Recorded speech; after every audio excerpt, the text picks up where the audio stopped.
Finally live. Okay, yay, it worked. I don't know. I don't know if Facebook changed. I don't know if I changed or what happened. But anyway, I'm here now. Sorry it's late if you were waiting at 12 and if you're catching us later, it doesn't matter, does it? Yeah, I created the event through some different part of Facebook and then I couldn't make the video go live or follow the next steps. And so if you saw a lot of events coming through, that was just me trying to figure that out. If you didn't see anything, don't worry about it. Anyway, hello, hello, hello. I'm so excited to talk with you again today on Lunch with a Magician. Yeah, number 3. So we're I wanted to talk something, just funny little incident that happened in my life a couple days ago. And I don't know if you have these, but sometimes there'll be just something really small that happened, just a regular type thing, just a day thing, and it just will strike me as that was a lot more than what it seemed to be. And so I wanted to talk about that a little bit, and I'd chime in or throw your comments. I think I've got this moderation thing figured out, so if you're there and commenting, I should be able to chat with you. And if you're here, just drop a hey, I'm here. Let me know where you're from. Let me know what you're up to today. I'm so happy today because it's a little warmer and it's, I don't know, I was talking to my husband about that. Do I like it because it's getting warmer since it's been so cold? Would I appreciate it? I don't know. One day I may live in a tropical climate just to see if I would still love it as it's warm. But that first few warm days after, it hasn't been that cold a winter, but still, open up the windows and let the outside in just makes me feel happy all over. But anyway, so the story I was going to tell you is like a really simple little story. But when I was in college, I did a project on fractals. I'm not a huge mathematician, but I did used to like math quite a bit. And I love the concept of fractals. And if you haven't heard of it, it's basically that as within, so without. So that there are repeating geometric patterns. I may be getting this definition a little bit wrong, but anyway, repeating patterns that, like if you look at a seashell and it has the curls, and then if you look at like a smaller scale, like if you zoomed in with a microscope, you would see that same tiny patterns. And that there are, or that, you could look at a landscape and you could see like zigs and zags, and then you look down closer, you see the same zigs and zags in a mountain, and you look down closer, you would see the same zigs and zags in the rocks that make up the mountain. And it's a really fascinating idea that that these, to me anyway, that these patterns are there. And I think it sort of fundamentally shaped a lot of how I look at life, because I do believe as within, so without. I do as above, so below, right? We are where we are. And I don't know how much you think about things and think on things and try to understand things, but for me, it's a lot of the time. And I know, sometimes I'm thinking about big things and projects I'm doing, and then I have a lot of details in my life that need tending to, and I can get a little anxious or stressed about it. And then when I realize that, like, it doesn't matter if I'm making dinner and cleaning my kitchen, or if I'm creating a program that will change the world, like, it's the same action, it's the same energy, and however you do one thing, you'll do another. And so you can put all of your attention and energy and love into whatever you're doing at the moment and know that it will reverberate. I do believe that it will reverberate throughout all the things that you touch. And I would love to hear your thoughts on that too. Like, do you believe, I absolutely do, and I don't know if you do or not, that how you do one thing is usually how you do another. Now, I know some people, we could argue about this and that and the other, and some things pop up more, that may be areas that, how would I say, kind of like, it's not like if you're messy in one area, you're messy in all areas, but there tend to be themes, I guess is how I would say it. So it's not that it's exactly the same, but there tend to be themes in how you do things. Like, you run into it head first, jump in and embrace it and go. Are you careful and thoughtful and take your time and do a lot of research, whether you're figuring out how to wash your new sweater or plan your next vacation, and we tend to have themes. So I'd love to hear what you think about that. But anyway, back to the original thing that I was thinking about. So the other day, my daughter had a friend over, and we have a lot of random things in our house, which is why I kind of have this background. My house is constantly filled with random animals, people, things, and so I just prefer the peace of the trees. I like to, you know me, I love nature, so it makes me feel peaceful to see that in my background. Um, so we had an exercise ball that was being used as a chair. My son used it when he played video games, and we just kind of kicked it around, whatever we did with it. And something happened. It kind of got a slow leak. He tried to pump it up a few times, like, this one's gone. Like we tried. And my daughter remembered that she had one upstairs. And so she went out. I said, well, go get it. Let's pump it up because her friend was here. And I know from experience, pumping up those big exercise balls, or if you have children and you have ever like blown up one of those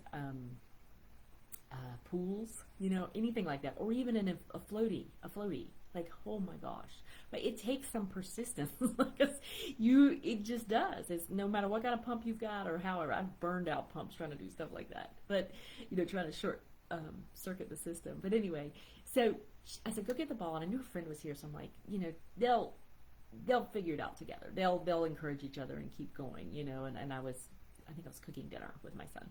And so they went and got the ball, and we just had a little hand pump.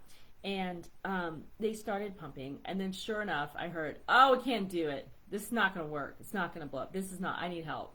Even though it was the two of them, which has surprised me a little bit. And I went in there, and I was like, no, really, it'll work. You just have to, like, keep, doing the pump, make it go. Just keep going. You got to, like, have faith. This ball's going to get big. You're going to get the air in it. And they're like, nah. And so they call me back in, and then I was like, look, guys, it's bigger, right? So the air is getting in there, and I just left in confidence, went back to what I was doing, and soon enough I heard, we did it! We did it! We did it! We did it! They were so excited. Like, it's just a ball, right? It's just an exercise ball, but there's so much in that little story that speaks to me about anything that, if you're someone who is building a dream, if you're someone who is working on a project, if you're someone who has a wild hair for a cute craft you want to do, whatever it is you're doing, isn't it a new dish you're making? Maybe it's a center that you're opening and developing. Maybe you're writing a book. Maybe you're working on a journey to run a marathon, or maybe you're just learning how to sew a button. If you're learning something new and you have a vision for it, in any aspect of your life. So this would speak to you if you're doing it. If you're not doing that, then maybe you can relate, or maybe you're just in a kind of a calm, like relaxed place and things are chill and you're not creating anything right now. But if you're creating something, I think you can relate, because if you've ever blown something like that up, there is this stage where nothing is happening. If you're blowing into an inflatable, or if you're pumping it, or however you're doing it, you're putting in a lot of effort, so much effort. And I think it's because it's your breath, like, especially if you're blowing it up, like, you think you're gonna die, right? Like, it's like, oh my gosh, I'm giving it all, my all. And then, you can run this whole gamut of emotions of like, this doesn't work, this thing is stupid, it's broken, why am I even doing this, it's dumb, blah, blah, blah, blah, blah, blah, right? And you go, and then you get to a place, and suddenly some air gets in there, and you can see it. You can see the air start to fill. You can see the rubber start to expand, or the plastic squeeze out, and you're like, oh wait, the air's getting in there, and it gives you hope, and you keep going, and then and you see a lot change, and then there's like this dead zone, right, when it spreads out and the whole thing has air in it, and then again it looks like nothing's happening, and you just gotta keep going, right? You just gotta keep putting air in it and putting air, and then suddenly, ta-da! You blew it up, and it's done. You put the pump in, and you feel a little bit accomplished. So I feel like, even though it is a little bit of a silly example, like I said, there's so much in it. One thing that I really was thinking about when I listened to my daughter and her friend from the other room was their confidence. Like, they just had, it's just a little thing, right? But it's confidence that you can do it. Like, you decided to do something, you had an idea, you followed through it, and you did it, and you can do it. And it doesn't matter if you're blowing up an exercise ball, or if you are giving a speech, or performing in front of someone, like if you're a musician, whatever it is. That feeling of confidence, the more that you cultivate it, the more your brain will remember when you want to go do something again. I know that I've had little home projects that I've done because I'm not the most handy, largely because I don't pay a lot of attention to details always. And so, I'm a great big picture person. I'm a great, we can do it, I believe in it kind of person. And I don't always pay attention. A lot of my ability to actually complete things has come in making messes, making disasters, because I just kind of went for it. I just jumped in and did it, and it kind of blew up, and it kind of made a mess. And but in that disaster, I learned how to go back and actually finish the dang thing. And the confidence, being in that energy of the confidence, every time that you do that, every time you complete that cycle from vision to giving it a go, to keep on going even when it looks like it's not happening, to success, every time you complete that journey, it carves pathways in your brain, in your energy, in your mind about how you can do it. Absolutely. Like whatever the dream, however big, however ridiculous, whatever else other people say about it. And it's just awesome, right? Like, it's just awesome. Like, do that. Like, I mean, if everything that you're doing, like, if it's just, sometimes just getting the kids to school on time, that's, success, right? The other thing, when I was talking to my older son about, I was telling him a little story, and we just realized, like, what a great metaphor it is in so many ways. Particularly the part about when you start off, like you have this big idea and you get all the things together and you just going and going and going and going, and nothing is happening. Like no visible changes. And you have nothing, if you're creating something new, you have nothing inside of yourself to say, oh, keep going, it's going to happen, right? There's no evidence. This has not been created in the world before. You've got nothing. All you've got is hope and dream and a promise and a belief and a faith, And so, but if you follow that, you'll start to see signs. And it doesn't happen all at once, right? Like, it's not like, boom, nothing, nothing, nothing, ball, right? It's nothing, nothing, nothing, little bit, nothing, nothing, little bit, right? More, and then a lot of nothing. And again, you may have heard this before too, the vast majority of our time is spent in the nothing, nothing, nothing, right? That experience of blowing up the ball was pretty quick when she had the idea. When it was finally blown up, pretty quick, that feeling of confidence. Those are pretty quick. Most of the time is in that nothing, nothing, maybe, nothing, maybe. And we got to remember when we're on that journey, when we're creating, it's coming. We'll be there, right? We'll be there. And I just, anyway, I wanted to share that with you today. I'm curious about your thoughts, what you're working on. Or are you working on? Maybe you're not working. Maybe you're playing with. What are you playing with? What are you creating? What are you doing that's never been done in the world before? I saw a quote today. See, I saved it on my phone because I just screenshotted it because I'm a little bit lazy. Some people would say smart, but whatever. Smart, lazy, efficient, right?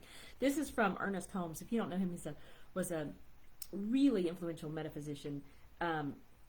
And I love, it's an account I follow that shares a lot of his thoughts and words. And he said, here and now, we are surrounded by and immersed in an infinite good.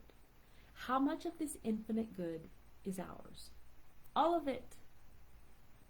And how much of it may we have to use? As much as we can embody. I think that's true. I believe that. I absolutely believe that. I believe that for me. I believe that for you. I believe that for all of us in the world. And, cheers to you today for how much you are embodying and how much more you will embody. And I'm cheering you on wherever you are in your stage. I titled this particular little session today, Your Story is Not Written, because I think it's important that, when we come into the world, and some could argue that we have it designed exactly the way we want it. It's quite possibly true. But at some point we become conscious of, in the beginning times, they may be very short, they may be quite long. It may be until you get 18, I don't know if it's the legal age or whenever. At some point you realize your story was not written in the early years by you. It was more written by your circumstance, your environment, the people in your life. And at some point you get to claim that story, and you get to decide what you're going to do with it. And it's your story. And this, it's like Ernest Holmes said, the sky is the limit. How much can you embody? How much can you be? And, you know, when you're on, that's the first part, right? You have that inspiration, that knowing that you can, you have faith, and you know, it can be. And then then you start your journey, right? You start your journey, and you are, sorry, my nose is itching. I keep scratching my nose, it's just itching. You know, you're somewhere in that journey once you become that conscious person creating your own life. And again, like I said, whether it's creating something simple, it's a hobby, something for your children, something for yourself, something for your business, then you begin the journey, the long time of being in the journey of doing and not knowing. And I had another thought I really wanted to share with you all, and it kind of just slipped right out of my head. Oh, I know what it was. This was it. This was a key thought when I was sharing with my son. I knew they could blow that ball up. Here's why I knew they could blow the ball. I've blown up balls like that before. I have given up on blowing up balls like that before. But the times that I did not give up, primarily in my mind, were when I was blowing them up for my children. So my children, for me, are, you know, I would go to the ends of the earth for them. I would move mountains. So for me, I have been able to do things in my life because I feel inspired to do them for my children. So like, I'm thinking particularly of like little wading pools that I had to blow up, and I thought surely I was going to die in the process. They're waiting on that pool, so I'm gonna do it, right? And I think that's an important part of when you're building a dream. Like, what is it in you that gives you that feeling of, I'm gonna do it? You might be doing it for yourself, you might be doing it for another, you might be doing it for the love of it or the joy of it, but there's gotta be something that's calling you forward. So what is it that's calling you forward in what you're creating? But yeah, there's just some thoughts I had today on the journey of creating, of bringing our own magic into the world, right? Whatever we're creating, how do we bring it in, and what's that story like, and how much time do we spend huffing and puffing and blowing and no results, or is that quick for us, you know? I don't think you can skip the phases. I think you do get to decide how long the phases go, right? Because there's value in all of it. There's value in all of it. But that's what was on my mind today. So I love you all. I'm excited to hear what you're creating and what you're building. And send me, let me know. Let me know what you're thinking about. Let me know what, if you agree, do you disagree, if you're building something exciting, where you are in your journey, where you are in your story, how much in charge of your story you feel. I love to think about all these things, and hold hands as we walk together, you know, towards our next best version of ourselves. All right, everybody, have a wonderful Wednesday. I'll see you next week.